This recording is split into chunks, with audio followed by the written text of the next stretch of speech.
इसमें तो लिखा है कि घर गिरा दिया जाएगा। हाँ, लेकिन एक हफ्ता गुजर गया और कुछ नहीं हुआ। वैसे भी हमारे खस्ता हाल घर का वो क्या करेंगे बेवकूफ। अच्छा छोड़ो, इस रोमांटिक माहौल को खराब ना करो। मुझे जरा केक तो और खिलाना। हाँ मेरी जान। ये लो मेरी जान, मैं ये सारा अरे दिन गिर कर गया सकता तुमसे। हूँ। कोई बात नहीं, हमारे पास और भी मिस्टर केक है। रुस्तम,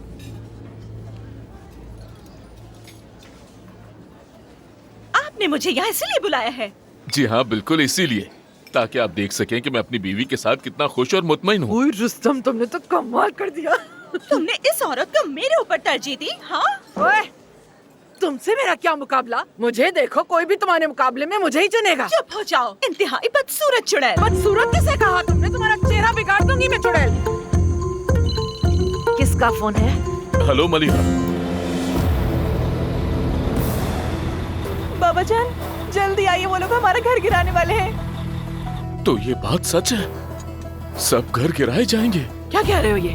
क्या मेरा भी घर गिराया जाएगा? मैं तो अभी शिफ्ट हुई हूँ यहाँ। चलो चलो जल्दी करो। चलो रुस्तम, चलो। अरे मेरा इंतजार करो, उसके पीछे ना भागना। खाने के पैसे कौन तुम ही देगा? दोगी और कौन हाँ देगा? हाँ मैं दूंगी, पता है मुझे, मैं ही दूंगी।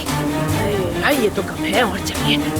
अच्छा सुनो, ये खाने के पैसे यहाँ रख दिए, ले लेना, और बाकी जो बच्चे हैं वो भी रख लेना। और हाँ, केक बहुत ही मजे का था, बहुत ही तुम मजा जल्दी आया करो, भैया। आज तो तुम मुझे चलाने से अच्छा है कि तुम अपने पैर चलाओ। हाँ चल रही हूँ। हाँ, चल ना।